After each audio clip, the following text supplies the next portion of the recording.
Hello, today we have to read about electric dipole and torque acting on an electric dipole due to electric field. तो मान लो कि कोई electric dipole है। Electric dipole हम लोग previous class में पढ़े ही है। इलेक्ट्रिक डायपोल में क्या होता है, जैसे एक माइनस क्यू चार्ज है और एक प्लस क्यू चार्ज है, यानी कि दोनों चार्ज का मैग्नीट्यूड सेम है लेकिन नेचर अपोजिट है और दोनों के बीच का डिस्टेंस स्मॉल है, मान लो कि 12 है, जो भी है। तो इस सिस्टम को इलेक्ट्रिक डायपोल कहते हैं। और किसी भी इलेक्ट्रिक डायपोल का डायपोल मोमेंट P = होता है किसी एक चार्ज का magnitude Q into 12, perpendicular distance between the two charges. Electric dipole moment एक वेक्टर क्वांटिटी है, इसका मैग्नीट्यूड Q into 12 और इसका डायरेक्शन हमेशा from negative charge to positive charge होता है। तो ये हम लोग जानते हैं। अब मान लो कि कोई यूनिफॉर्म इलेक्ट्रिक फील्ड E है, यूनिफॉर्म इलेक्ट्रिक फील्ड E है, इसके अंदर कोई इलेक्ट्रिक डायपोल जैसे मान लो AB है, इलेक्ट्रिक डायपोल AB है। मान लो कि ये पॉइंट पर माइनस क्यू चार्ज है और B पॉइंट पर प्लस क्यू चार्ज है, प्लस क्यू चार्ज है। Electric dipole uniform electric field E के डायरेक्शन से थीटा एंगल बना रहा है, ठीक है। यह यूनिफॉर्म इलेक्ट्रिक फील्ड E है, यानी कि हर एक पॉइंट पर इलेक्ट्रिक फील्ड यानी कि इलेक्ट्रिक इंटेंसिटी का वैल्यू सेम रहेगा। तो इलेक्ट्रिक फील्ड का इंटेंसिटी E है, यानी कि यूनिट पॉजिटिव चार्ज को रखने पर उस पर E फोर्स लगेगा। तो यहाँ Q पॉजिटिव चार्ज है तो इस पर इलेक्ट्रिक फील्ड के कारण कितना फोर्स लगेगा, EQ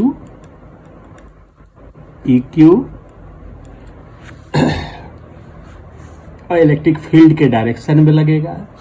यहाँ पर माइनस क्यू चार्ज है तो इलेक्ट्रिक फील्ड के कारण इस पर कितना फोर्स लगेगा, EQ। लेकिन क्योंकि माइनस क्यू चार्ज है इसलिए इलेक्ट्रिक फील्ड के अपोजिट डायरेक्शन में यह फोर्स लगेगा। अब यह AB इलेक्ट्रिक डायपोल हो गया। दोनों चार्ज के बीच का डिस्टेंस को डायपोल यानी कि इलेक्ट्रिक डायपोल के दोनों चार्ज के बीच के डिस्टेंस को 12 से रिप्रेजेंट करते हैं। यहाँ प्लस क्यू चार्ज पर EQ फोर्स लगा, माइनस क्यू चार्ज पर EQ फोर्स लगा। दोनों फोर्स का मैग्नीट्यूड सेम है लेकिन डायरेक्शन अपोजिट है, तो दोनों फोर्स मिल करके एक कपल फॉर्म करेगा और यह कपल इसको एक फोर्स ऐसे एक फोर्स ऐसे, तो ये दोनों फोर्स मिल करके कपल फॉर्म कर रहा है और यह कपल इसको इलेक्ट्रिक फील्ड के डायरेक्शन में लाने का कोशिश करेगा। तो इस EQ दोनों फोर्स के कारण क्या बन लगेगा, इलेक्ट्रिक डायपोल पर एक कपल लगेगा और यह कपल इसको इलेक्ट्रिक फील्ड के डायरेक्शन में रोटेट करने की कोशिश करेगा। तो इलेक्ट्रिक डायपोल पर लगने वाला मोमेंट ऑफ कपल कितना होगा, मोमेंट ऑफ कपल या टॉर्क, मोमेंट ऑफ कपल या टॉर्क, इसको टॉर्क से रिप्रेजेंट करते हैं। तो टॉर्क कितना होता है, दोनों फोर्स में से किसी एक फोर्स का magnitude EQ into perpendicular distance between the two forces. तो एक फोर्स EQ ऐसे लग रहा है, एक फोर्स EQ ऐसे लग रहा है, तो दोनों फोर्स के बीच का परपेंडिकुलर डिस्टेंस, एक फोर्स EQ ऐसे, एक फोर्स EQ ऐसे, तो दोनों फोर्स के बीच का परपेंडिकुलर डिस्टेंस ये डिस्टेंस BC होगा। तो टॉर्क या मोमेंट ऑफ कपल होता है दोनों फोर्स में से किसी एक फोर्स का मैग्नीट्यूड EQ इनटू दोनों फोर्स के बीच का परपेंडिकुलर डिस्टेंस यानी कि BC, यानी कि टॉर्क टॉ होगा EQ। अब BC का वैल्यू निकालो। BC यह एंगल थीटा है तो यह एंगल थीटा होगा। यदि इस एंगल में कंसीडर करें तो साइन थीटा यदि ले तो sine theta equal to BC by AB, BC by AB। तो BC by AB electric dipole का लेंथ 12, तो hence BC equal to 12 sine theta. तो इस BC के जगह 12 साइन थीटा लिख सकते हैं।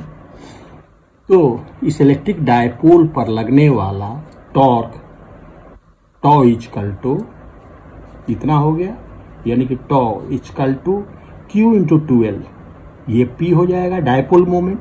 दोनों चार्ज में किसी एक चार्ज का मैग्नीट्यूड Q इंटू दोनों चार्ज के बीच का परपेंडिकुलर डिस्टेंस 12, इसको डायपोल मोमेंट P कहेंगे। तो P E sine theta, PE sine theta. तो हमेशा याद रखना है कि यदि कोई इलेक्ट्रिक डायपोल इलेक्ट्रिक फील्ड में हैंग किया हुआ है तो और वह इलेक्ट्रिक डायपोल इलेक्ट्रिक फील्ड के डायरेक्शन से थीटा एंगल बना रहा है, तो इस पर लगने वाला टॉर्क टॉ का यह फॉर्मूला हो गया PE साइन थीटा। इसको वेक्टर फॉर्म में हम लोग ऐसे लिख सकते हैं, in vector form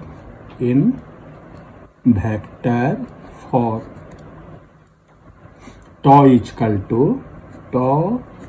to vector P cross vector E। क्यों? जैसे कोई वेक्टर A है, कोई दूसरा वेक्टर B है और दोनों के बीच का एंगल थीटा है, तो दो वेक्टर का क्रॉस प्रोडक्ट को vector A cross vector B से रिप्रेजेंट करते हैं। तो और vector A cross vector B कितना होता है? AB साइन थीटा, इसका मैग्नीट्यूड होता है AB साइन थीटा। तो यहाँ एक वेक्टर P ऐसे है, डायपोल मोमेंट P क्या है? वेक्टर क्वांटिटी है और इसका डायरेक्शन हमेशा निगेटिव, ये निगेटिव से पॉजिटिव चार्ज की ओर होगा। तो डायपोल मोमेंट एक वेक्टर P है और दूसरा वेक्टर E है, दोनों के बीच का एंगल थीटा है। तो vector P cross vector E PE sine theta. तो वेक्टर फॉर्म यदि लिखना है तो torque acting on an magnet placed in an uniform magnetic field tau equal to PE sine theta या vector P cross vector E।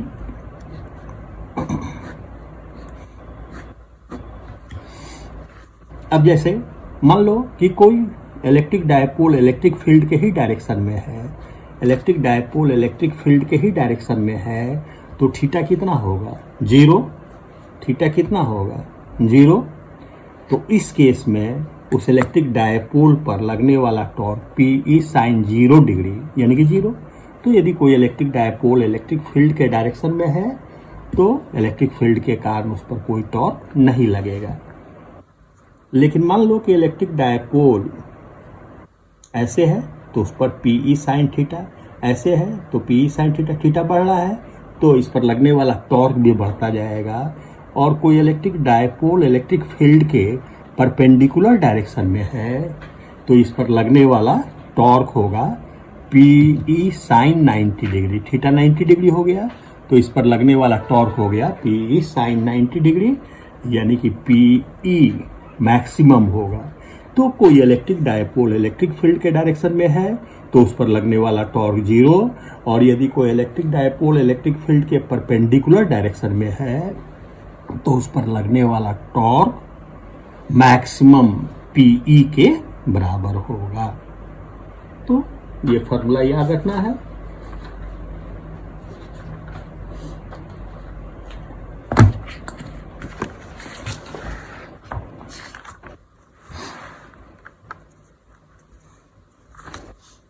तो वही चीज है, derive expression for torque acting on an electric dipole placed in an uniform electric field.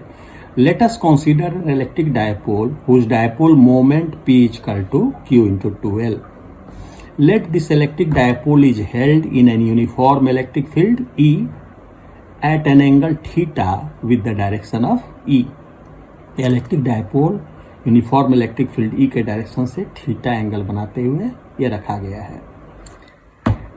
अभी बतलाए तो force acting on plus Q charge due to electric field कितना होगा EQ। Force acting on minus Q charge due to electric field कितना होगा EQ। लेकिन यह minus Q charge है तो इलेक्ट्रिक फील्ड के अपोजिट डायरेक्शन में फोर्स लगेगा। ये दोनों फोर्स मिल करके एक कपल बनाएगा और यह कपल इसको इलेक्ट्रिक फील्ड के डायरेक्शन में लाएगा।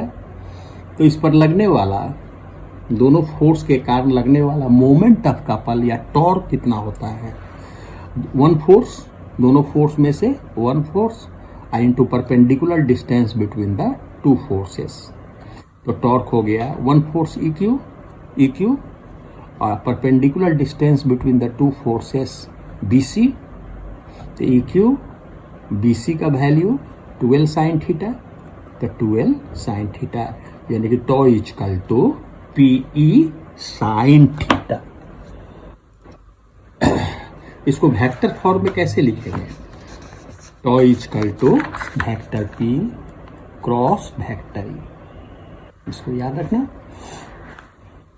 अब जैसे simple numerical, an electric dipole when held at 30 degree with uniform electric field of 10 to the power 4 Newton per Coulomb experiences a torque of 9 into 10 to the power minus 26 Newton meter. Calculate dipole moment. Electric dipole है, वो एक electric field 10 to the power 4 यानी कि E का value दिया हुआ है 10 to the power 4 Newton पर कूलम, और वह इलेक्ट्रिक डायपोल इलेक्ट्रिक फील्ड के डायरेक्शन से थीटा एंगल बनाते हुए हैंग कर रहा है, 30 डिग्री का एंगल बनाते हुए हैंग कर रहा है। तो उस इलेक्ट्रिक डायपोल का डायपोल मोमेंट हम लोगों को निकालना है। तो हम लोग जानते हैं कि torque acting on an electric dipole due to electric field tau is equal to P E sine theta. तो P is equal to tau by E sine theta. Tau दिया हुआ, उस पर लगने वाला टॉर्क E का वैल्यू दिया हुआ है 10 to the power 4 sine 30 degree means 1/2। तो ये ऊपर गया तो 10 to the power माइनस 30 और 2 वो साइन 30 डिग्री 1/2 तो 18 into 10 to the power minus 30 coulomb metre.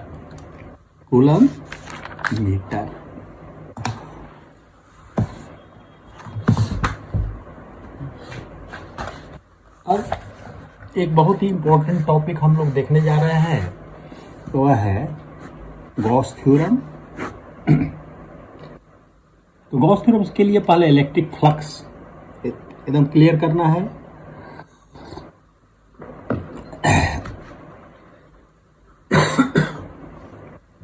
Electric flux, तो इलेक्ट्रिक फ्लक्स के लिए पहले इस टॉपिक में एरिया के बारे में समझे। तो एरिया का मतलब क्या होता है, कोई सरफेस है उसका एरिया जनरली लेंथ है इंटू ब्रेथ। जैसे कोई स्क्वायर है तो इसका एरिया का मतलब लेंथ इंटू ब्रेथ। एरिया एक स्केलर क्वांटिटी है, लेकिन इस टॉपिक में एरिया को वेक्टर जैसा ट्रीट करेंगे हम लोग, यानी कि एरिया के पास मैग्नीट्यूड भी होगा और डायरेक्शन भी होगा। तो जैसे यह एक सरफेस है, इसका एरिया मान लो कि ds है, यह एक छोटा सा सरफेस है, इसका एरिया कितना है, ds है। लेंथ है टू ब्रेथ, जैसे मान लो कि लेंथ 10 सेंटीमीटर है, ब्रेथ 2 सेंटीमीटर, तो इसका एरिया कितना हो गया 20 सेंटीमीटर स्क्वायर। तो यह ds है, इसको ds से रिप्रेजेंट कर रहे हैं। तो एरिया वेक्टर है, जैसे यहाँ पर इसका मैग्नीट्यूड कितना है 20 सेंटीमीटर स्क्वायर, और जब वेक्टर है तो डायरेक्शन भी होगा, तो एरिया वेक्टर का डायरेक्शन हमेशा सरफेस के नॉर्मल आउटवार्ड डायरेक्शन में होता है, सरफेस के नॉर्मल आउटवार्ड डायरेक्शन में होगा, ऐसे होगा। तो एरिया वेक्टर का डायरेक्शन सरफेस के नॉर्मल आउटवार्ड डायरेक्शन में होगा। तो एरिया को वेक्टर जैसा ट्रीट करते हैं, यानी कि इसके पास मैग्नीट्यूड भी है और इसका एक डायरेक्शन भी है। जैसे मान लो कि एक छोटा सा यह एरिया है, इसका मैग्नीट्यूड ds है, यानी कि लेंथ इनटू ब्रेथ, यह ds मान लिए, और इसका डायरेक्शन हमेशा किधर होगा, सरफेस के नॉर्मल आउटवार्ड डायरेक्शन में होता है। तो इसको ध्यान में रखना है। तो एरिया वेक्टर यदि ds है तो इसका मैग्नीट्यूड ds और n हैट इसके डायरेक्शन को बतलाता है, इसके एरिया वेक्टर के डायरेक्शन को बतलाता है। और एरिया वेक्टर का डायरेक्शन किधर होता है, सरफेस के नॉर्मल आउटवार्ड डायरेक्शन में होता है। अब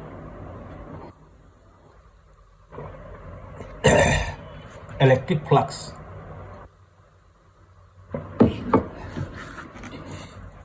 इलेक्ट्रिक फ्लक्स, इलेक्ट्रिक फ्लक्स। तो हम लोग इलेक्ट्रिक लाइंस ऑफ फोर्स के बारे में पढ़े थे। इलेक्ट्रिक लाइंस ऑफ फोर्स जानते हैं कि electric lines of force positive charge से निकल करके निगेटिव चार्ज में, electric lines of force positive charge से ओरिजिनेट करता है और निगेटिव चार्ज में टर्मिनेट करता है। अब मान लो कि इलेक्ट्रिक फ्लक्स का मतलब क्या होता है कि the total number of electric lines of force crossing a surface normally, the total number of electric lines of force crossing a surface normally is called electric flux। जैसे मान लो कि यह इलेक्ट्रिक लाइंस ऑफ फोर्स है, यानी कि electric field है, lines of force है यानी कि इलेक्ट्रिक फील्ड है। जैसे इधर पॉजिटिव चार्ज है, इधर निगेटिव चार्ज है, मान लो, तो पॉजिटिव चार्ज से लाइंस ऑफ फोर्स निकल करके निगेटिव चार्ज में जा रहा है। तो अब मान लो कि बीच में कोई सरफेस है, इलेक्ट्रिक फील्ड में कोई सरफेस है, तो the total number of electric lines of force crossing this surface normally is called electric flux associated with this surface, linked with this surface. तो हमेशा ध्यान में रखना कि the total number of electric lines of force crossing a surface normally is called electric flux linked with that surface. तो अब जैसे मान लो कि यह एक कोई सरफेस है, सरफेस का एक छोटा सा एरिया ले, हम लोग छोटा सा एरिया ले, मान लो कि इसका मैग्नीट्यूड ds है, इसका मैग्नीट्यूड ds है और डायरेक्शन किधर होगा, सरफेस के, इस सरफेस के नॉर्मल डायरेक्शन में है। तो एरिया वेक्टर का मैग्नीट्यूड ds है और इसका डायरेक्शन सरफेस के, इस सरफेस के नॉर्मल डायरेक्शन में है। मान लो कि इलेक्ट्रिक फील्ड E यानी कि electric intensity E, lines of force ऐसे आ रहा है, लाइंस ऑफ फोर्स के टेंजेंशियल डायरेक्शन में इलेक्ट्रिक फील्ड E या इलेक्ट्रिक इंटेंसिटी E का डायरेक्शन होता है, जानते हैं। तो मान लो कि इलेक्ट्रिक फील्ड E का डायरेक्शन ऐसे है, इलेक्ट्रिक फील्ड E का डायरेक्शन ऐसे है, यानी कि लाइंस ऑफ फोर्स ऐसे आ रहा है। मान लो कि इलेक्ट्रिक फील्ड E और सरफेस के नॉर्मल डायरेक्शन के बीच का एंगल थीटा है। तो थीटा हमेशा ध्यान रखना, थीटा क्या है, angle between direction of electric field and normal to the surface. Theta क्या है, angle between direction of electric field and normal to the surface. तो electric flux linked with this surface, इसको एक छोटा सा सरफेस है, d फाई से represent करें, d फाई से रिप्रेजेंट करें। तो इलेक्ट्रिक फ्लक्स यानी कि total number of lines of force crossing this surface normally, यानी कि electric flux linked with this surface D phi, यह होता है सरफेस एरिया। तो सरफेस एरिया ds है, उसका मैग्नीट्यूड ds है, आई into component of electric field normal to the surface, component of electric field normal to the surface. तो हम लोग जानते हैं कि जैसे कोई वेक्टर ए है तो उसका कंपोनेंट थीटा वाले डायरेक्शन में होता है ए कॉस थीटा। तो वही चीज कंपोनेंट ऑफ इलेक्ट्रिक फील्ड या इलेक्ट्रिक इंटेंसिटी है ना, इस डायरेक्शन में तो कितना होगा, E cos theta, E cos theta, E cos theta. तो electric flux linked with this surface या electric flux over this surface हो गया सरफेस एरिया आई into component of electric intensity normal to the surface, यानी कि E cos theta, E cos theta. तो यही electric flux D phi equal to E D S cos theta, D phi हो गया। तो total electric flux over the whole surface, total electric flux over the whole surface यदि करें तो इसको phi से रिप्रेजेंट करेंगे तो यह कितना होगा, यह होगा, इसको वेक्टर फॉर्म में यदि लिखें तो डी फाई कैसे लिखेंगे, vector E dot vector D S, ये दोनों एक ही चीज हुआ। तो electric flux linked with surface D S, E D S cos theta, vector form में लिखेंगे तो vector E dot vector D S. तो इलेक्ट्रिक फ्लक्स एक स्केलर क्वांटिटी है, क्यों, दो वेक्टर का डॉट प्रोडक्ट एक स्केलर होता है। तो याद रखना इलेक्ट्रिक फ्लक्स एक स्केलर क्वांटिटी है। तो यह है electric flux over this surface, यानी कि total number of electric lines of force crossing this surface normally, E D S cos theta या vector E dot vector D S. तो total electric flux over the whole surface यदि लिखेंगे तो इसको ऐसे लिखते हैं इंटीग्रल डी फाई, इंटीग्रेट करने का मतलब सम। तो इंटीग्रल डी फाई यानी कि फाई, तो फाई से रिप्रेजेंट करते हैं और इधर है ना vector E dot vector D S. तो यह total electric flux over the small surface D S है और यह total electric flux over the surface है।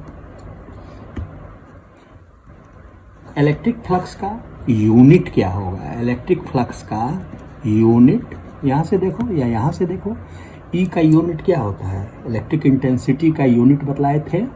इलेक्ट्रिक इंटेंसिटी जैसे मान लो कि Q not charge electric field में कहीं पर है, उस पर लगने वाला फोर्स एफ है, तो यूनिट पॉजिटिव चार्ज पर लगने वाला force F by Q not, और यूनिट पॉजिटिव चार्ज पर लगने वाले फोर्स को इंटेंसिटी ई कहते हैं। तो E equal to F by Q naught. तो इंटेंसिटी का यूनिट क्या होगा, न्यूटन पर कूलम, न्यूटन पर कूलम। तो हम लोग पहले पढ़े हैं इंटेंसिटी का यूनिट होता है न्यूटन पर कूलम। डीएस एरिया का मीटर स्क्वायर, एंगल का कोई यूनिट होता नहीं है ना। तो इलेक्ट्रिक फ्लक्स का यूनिट हो गया न्यूटन मीटर स्क्वायर पर कूलम, न्यूटन मीटर स्क्वायर पर कूलम, न्यूटन मीटर स्क्वायर पर कूलम। या इसका एक दूसरा भी यूनिट होता है, आगे हम लोग पढ़ेंगे कि E इक्वल टू होता है dV by D R, dV by D R. dV means potential difference, इसका यूनिट होता है वोल्ट, और dr का मीटर, तो वोल्ट पर मीटर। तो ऐसे भी लिख सकते हैं कि इलेक्ट्रिक फ्लक्स का दूसरा यूनिट होगा इलेक्ट्रिक इंटेंसिटी का वोल्ट पर मीटर, और ds एरिया का मीटर स्क्वायर, यानी कि कितना हो जाएगा वोल्ट मीटर। तो इलेक्ट्रिक फ्लक्स का यूनिट या तो न्यूटन मीटर स्क्वायर पर कूलम या वोल्ट मीटर, वोल्ट मीटर। तो यह इलेक्ट्रिक फ्लक्स का यूनिट हो गया। डायमेंशन क्या होगा इलेक्ट्रिक फ्लक्स का? डायमेंशन क्या होगा इलेक्ट्रिक फ्लक्स का? डायमेंशन। तो ई का डायमेंशन बतलाए थे। ई का डायमेंशन क्या होगा? ई फोर्स का डायमेंशन होता है mlt to the power -2 force का, और चार्ज का होता है AT। तो इलेक्ट्रिक इंटेंसिटी ई का यूनिट होगा, डायमेंशन होगा mlt to the power -3 a to the power -1। तो ई का डायमेंशन हो गया mlt to the power -3 mlt to the power -3 a to the power -1, और एरिया का l टू द पावर 2, यानी कि डायमेंशन होगा ml3 t to the power -3 a to the power -1। तो ये हो गया इलेक्ट्रिक फ्लक्स का यूनिट, ये दोनों यूनिट है, और यह हो गया इलेक्ट्रिक फ्लक्स का डायमेंशन। तो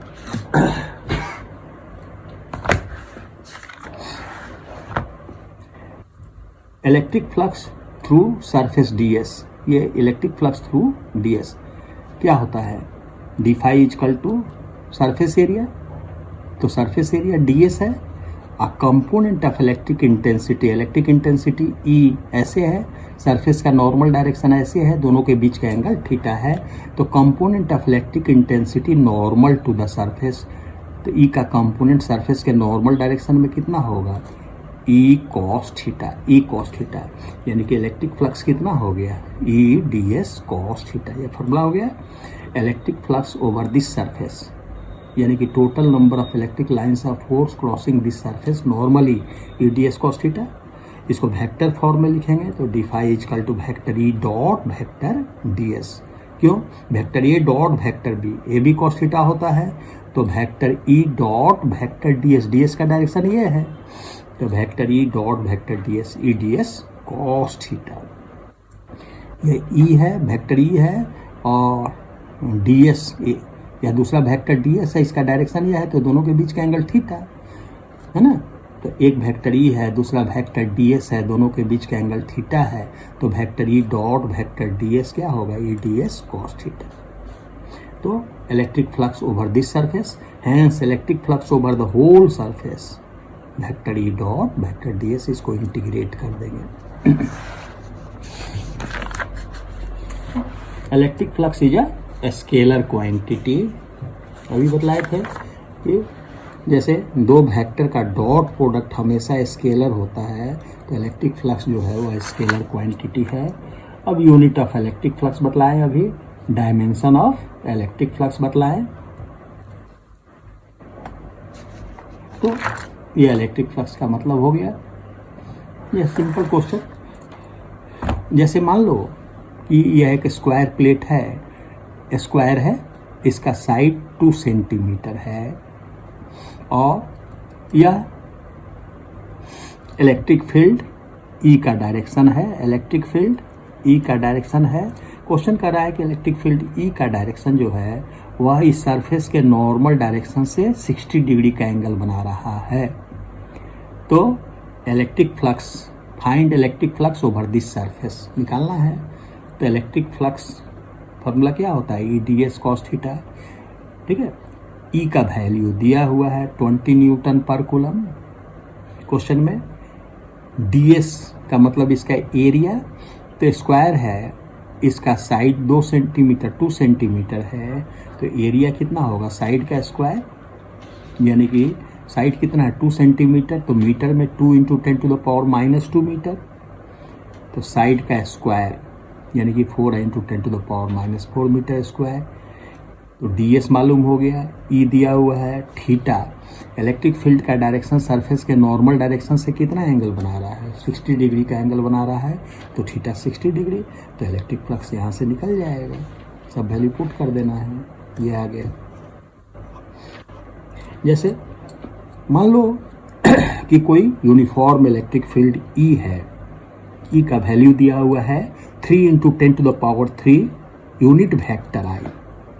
E का वैल्यू दिया है, यानी कि E का यह वैल्यू है, और यूनिट वेक्टर I जो है वह इलेक्ट्रिक इंटेंसिटी का डायरेक्शन बतला रहा है। यूनिट वेक्टर I बतला रहा है कि इलेक्ट्रिक इंटेंसिटी x डायरेक्शन में है। इलेक्ट्रिक इंटेंसिटी किधर है, x डायरेक्शन में है।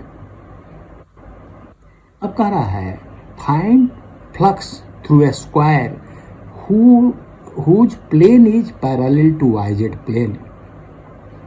ठीक है, तो अब कह रहा है कोई स्क्वायर है, ऐसे कोई स्क्वायर है, और उसका यह प्लेन जो है वह YZ प्लेन में है।